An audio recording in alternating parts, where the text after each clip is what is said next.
Չէ, մենք դժգոհ չենք, որ 58 անասնագոմ կառուցել է, բայց մեր ի սկզբանե մեր պատկերացումը այդ չէր, ճիշտ է։ Այսինքն այս նշանակում է, որ ծրագիրը ասիկ 900 միլիոն դրամ 925 միլիոն դրամ անասնաշենքերի փոխհատուցման ծրագիր։ Ընդհանուր բոլոր 4 տարվա ընթացքում 900 Այո, միլիոն։ ընդհանուր 920։ Տեսացույց է տալիս, որ ծրագիրը չի աշխատում։ Բա հիմա ինչ ենք փոխում, որ հաջորդ շրջանում ավելի մեծ արդյունքներ ունենանք։ Հիմնական այն ուսումնասիրությունը, որ մենք իրականացրել ենք, պարոն վարչապետ, դա վերաբերելի էր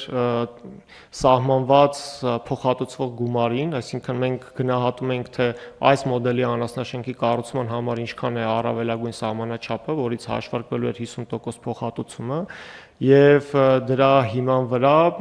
ֆերմերները կամ որոշում էին կայացնում այդ անասնաշենքը մաս կազմային ծրագրին կամ ոչ։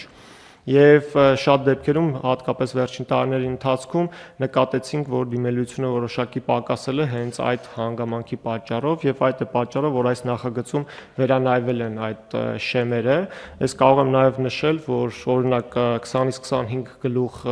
անասնաշենք կառուցելու համար, եթե նախկինում սահմանված էր 23 միլիոն դրամ ընդհանուր գումարը եւ դրանից հաշվարկվելու էր 50% փոխհատուցում, ապա այս ծրագրով այդտեղ սահմանված է 30 միլիոն դրամ։ 10-ից 15-ը ինչ ենք հանում։ 58 խելացի անասնաշենք 15 գլուխ խոշոր եղջերավոր անասունի համար նախատեսված անասնագոմի այդ տարբերակը հանում ենք։ Ինչ ենք հանում։ 58 կառուցված անասնաշենքերից ամենափոքր թիվը աննշան թիվը կազմում էր հենց 10-ից 15 գլուխ խոշոր եղջերավոր կենդանիների եւ հաշվի առնելով նաեւ ինտենսիվացումն ու տնտեսապես արդյունավետությունը հաշվարկելով դրա համար առաջարկում ենք, որ 20-ից 25 գլուխով լինի։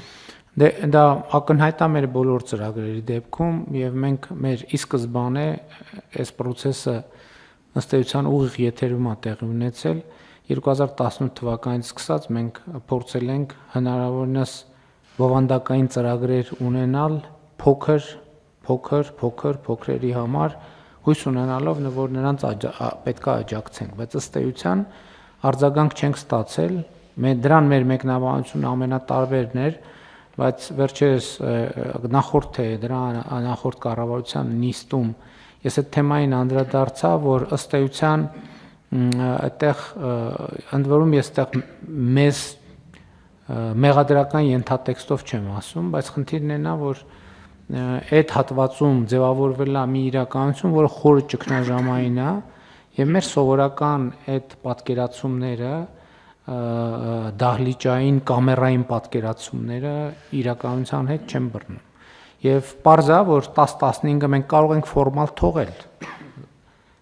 քաղաքական մեսեջի առումով, բայց մեկը դա չի աշխատելու։ Բայց հիմա ես ուրիշ կողմից եմ ուզում մոտենալ հարցին։ Հիմա մեր խոշորը առավելագույն խոշորը մեր 100-ն էր, հա, 100 այս նախագծով մի առավելագույն սահմանաչափ ենք ավելացրել, այո, 95-ից 100 գլուխ։ Նախկինում 45 գլուխն էր առավելագույնը, հիմա շատ լավ։ Հիմա 100 գլուխ խոշոր եղջերավոր անասունի համար նախատեսված այս ծրագրի համար մենք ինչ փոխհատուցում ենք տալիս։ Մենք առաջարկում ենք այն գնահատված է 114 միլիոն դրամ, հետևաբար 114 միլիոն դրամի 50%-ը փոխհատուցում ենք, եթե այն գտնվում է սահմանամերձ բնակավայրերում, ապա 70% փոխհատուցում է տեղի ունենում։ Նաև նշեմ, որ պարոն վարչապետ Մի րոպե, 70%-ի բանը ինչքան է։ 100%-ի համար 100 գլուխ եղջերավորի համար մենք ունենք ֆիքսված թվեր, չէ, որի 50 եւ 70%-ը ինչքան է կազմում։ 114 միլիոն դրամի համար 50%-ը կազմում է 57 միլիոն դրամ։ 57 միլիոն, 70%-ն էլ համապատասխան, ասենք մոտավորապես 80 քանի միլիոն դրամ։ Շուրջ 80 միլիոն։ Հիմա ես ուրիշ բան եմ ասում։ Մենք սահմանել ենք վերին շեմ 100 գլուխ եղջերավոր անասուն։ Հիմա իսկ քննարկել ենք մենք կոմիտեում, որ կոմիտեում է քննարկվել, իսկ քննարկել ենք sense տարբերակ, ասել ենք, ես մեր ծրագրի բարձրագույն ամենաբարձր շեմն է 100 գլուխ, սրանից ավել ով ինչքան ուզում է թող կառուցի, մենք այս 100-ի չափով նույն ձևի իրանցել ենք փոխհատուցում։ Այսինքն մեկը ուզում է կառուցի 500 գլուխի համար նախատեսված, մենք ասում ենք ոչ թե բանաձևն ենք դնում, ասում ենք 100 գլուխ խոշոր եղջերավոր անասունի անասնաֆերմայի համար նախատեսված է, սահմանամերձում 80 քանի միլիոն դրամ, տոկոս կոնկրետ կհաշվենք, եւ ոչ սահմանամերձում 57 միլիոն դրամ, 100-ից ավել ով ուզում է կառուցի, ինչքան ուզում է կառուցի, այս նույն փոխհատուցումները իրանցել ենք տալիս։ Պարոն վարչապետ, նախկինում որ սահմանված էր 40-ից 45 գլուխ, նույն մոտեցմամբ էինք մոտենում հարցին, այսինքն լինում էին տնտեսվարողներ, որ իրենք ավելի մեծ էին կառուցում, եւ հետեւաբար մեր առավելագույն փոխհատուցման մասը այդպես էր կազմում, բայց հիշեցնեմ նաեւ, որ կառավարությունը շուրջ 2 տարի առաջարկում էր մեկ այլ ծրագիր արդեն խոշոր ներդրումների համար անասնաբուծության ոլորտում, որտեղ 1 միլիարդ դրամ եւ ավել, դա խոսքը վերաբերում արդեն խոշոր տնտեսություններին, ներդրում իրականացնելու դեպքում կառավարությունը փոխհատուցում է կապիտալ ծախսերի 40%-ը։ Այսինքն ավելի մեծ բան էինք։ Այո։ Առաջարկում ու չի աշխատում։ Մենք այդտեղ ունենք շուրջ կնքված 11 պայմանագիր եւ 11 պայմանագիրը իրականացման, քանի որ խոշոր ծրագրեր են 3 տարի իրականացման ժամկետ է սահմանված, մեկ տնտեսություն արդեն կառուցված է, մնացածը ընթացքի մեջ են, որոշները 2026 թվականին արդեն կանխատեսում է, որ կավարտեն եւ կդիմեն փոխհատուցման, որոշները կան մի քիչ ավելի դանդաղ են աշխատում։ Չէ, նկատի ունեմ իմ ասած բանաձևը ինչ որ մի բանի վնաս կտա, տենց էլ աշխատում է։ Տենց էլ աշխատում է։ Այսինքն եթե այդ ծրագրի, այսինքն 100-ից ավել ներդրումների 40%-ն է 100-ից ավելի դեպքում 1 միլիարդի դեպքում։ Դա 1 միլիարդի դեպքում, բայց եթե 1 միլիարդ չի, ասենք ինքը պետք է ծախսեր ենթադրենք 114 միլիոն դրամ չի ծախսում, կամ այս պարագայում գուցե մտածի, որ հնարավորություն ունեմ ոչ թե 100 գլուխ ըլնի, այլ 150 գլուխ ըլնի, այդ լրացուցիչ խթանը հաշվի առնելով։ Այո, մենք առավելագույնը փոխհատուցում ենք 100 գլխի համար սահմանված գումարը, թե չէ ինքը կարող է մեծ ավելի մեծ նախատեսել, այո։ Այդպիսին է ծրագիրը, կարող է անել 200 գլուխի համար նախատեսված, որը 1 միլիարդ չի հասնում այդ ծախսը, բայց այս 100-ի փոխհատուցումից ինքը նորից կօգտվի։ Պարոն վարչապետ, ես համոզված եմ, որ նախագծով այդպես է, բայց թույլ տվեք եւս մեկ անգամ ճշտել եւ արձագանքել, բայց գիտեմ, որ նախագծով այդպես է սահմանված։ Առարկություն չունեք, եթե այսինքն ինչ որ մի բանի չի խանգարում, այդպես է պետք է անել։ Իսկ այն մյուս խնդրի հետ կապված հարգելի գործընկերներ, իրականում բան կա, խնդիր կա եւ հայեցակարգային եւ քաղաքական եւ սոցիալ-հոգեբանական եւ սոցիալ-տնտեսական խնդիր կա, որովհետեւ ըստ էության ամենափոքր սեգմենտին աջակցելու մեր բոլոր փորձերը իրանք անհաջողության են մատնվում։ Ու մենք պետք է հասկանանք ինչ պետք է անենք, որովհետեւ այդտեղ մենք լուծումներ չունենք եւ ես կարծում եմ, որ այդտեղ սովորական լուծումների տրամաբանությամբ մենք չենք առաջնորդվելու։ Ընդ որում այս փակուղին զգացվում է եւ զգացվում է շատ տեղերում,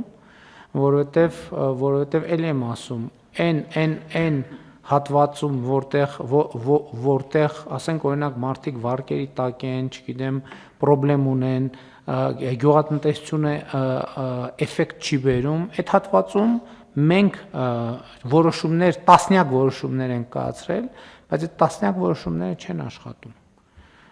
Այդ թվում են պատճառով գուցե որ ի սկզբանե չէին կարող աշխատել, որովհետև դրա տակ տնտեսական հիմնավորում չկա, այսինքն տնտեսական մոտիվացիա չկա։ Եվ այստեղ մենք պետքա հասկանանք, որ խնդիր ունենք, ճգնաժամ ունենք, պետքա հասկանանք, թե ինչ կարող ենք անել։ Ընդհանուր մենք մյուս հատվածներն ենք քննարկում, այդտեղ պետքա գնալ, գուցե պետքա գնալ շատ բարդ եւ ռադիկալ լուծումների։ Մենք պետքա արձանագրենք ուղղակի նախորդ նիստում էլ ըստ էության դրա մասին խոսացինք, որ 3 տեղում 4-5-7 կիլոմետրական հեռավորության գտնվող անջրդի հողերում հողեր ունեցող մարդիկ ուղղակի գյուղատնտեսությամբ պետքա չզբաղվեն Որովհետև հնարավոր չի այդ բանաձևով գյուղատնտեսությամբ զբաղվել, բայց հարց բայ այդ մարդիկ ինչով զբաղվեն։ Եվ այստեղ հարցը առաջանում, որ մենք պետքա որոշակի ծրագրեր մշակենք, այդ թվում վերապատրաստումների կամ չգիտեմ այլ գործունեության խթանման, որպեսզի նաև հնարավորություն ունենանք այդ հողերը կոնսոլիդացնել եւ նաև դրանց համար նկատմամբ տնտեսական հետաքրքրություն ձևավորել։ Ես էլի ուզում եմ վերադառնամ այդ բանին։ Դուք էլի նշեցիք, էլի նշում ենք ամեն անգամ գյուղատնտեսական բան կոոպերատիվներ, բայց դա էլի գնանք խնդրենք աղաչենք, ես չգիտեմ ինչ հաջորդ լուծումը կարող է դա լինել տեսականորեն, որ գյուղացիները իրանք հասկանալով, որ առանձին չի ստացվում ու չի ստացվելու, գոնե այդտեղ կոնսոլիդացիայի այսքան խթան ենք դնում արտոնություններ, վարկերի եւ դա իմիջիալոց նաեւ սև ցուցակներից դուրս գալու ճանապարհ է, որտեվ եթե անհատը սև ցուցակում է եւ չի կարողանում ստանա, երբ որ ինքը ձևավորի գյուղատնտեսական կոոպերատիվ 100 հոգով, այդ գյուղատնտեսական կոոպերատիվը սկսելու է 0-ից։ Բայց այստեղ խնդիր կա, որը էլի սոցիալ հոգեբանական ոլորտի խնդիր է, 100 հոգին պետք է կարողանան ընտրել կառավարիչ, վճարել այդ կառավարչին, վճարել, որ ինքը այդ իրանց հողերը միավորի եւ դարձնի շահութաբեր։ Եթե սա չեն անելու, մենք պետք է ուղիղ ասենք, Ժորժ ջան, չի ստացվելու տեղ ոչ մի բան։ Մի հեկտարանոց հողում չի ստացվելու ոչ մի բան։ Այսինքն եւ դա մեր 7-ամյա պրակտիկան ցույց է տալիս, որ արտոնություն տվել ենք, արել ենք, զրոյական տոկոսներով գյուղատնտեսական վարկերը արել ենք, որոնք 0 էֆեկտ, մենակ մարդիկ հավելյալ ընկնում են սև ցուցակ, որովհետեւ տոկոսը 0, բայց մայր գումարը պետքա վճարվի։ Անենք չի, որ տոկոսը 0 է, վերջ ամեն ինչ ավարտվեց։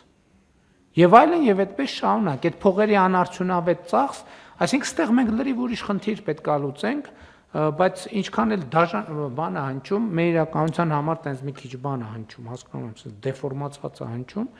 այդտեղ սա արդեն մի քիչ ոչ թե մի քիչ, այլ մեծամասամբ կրթության ոլորտի հարց է։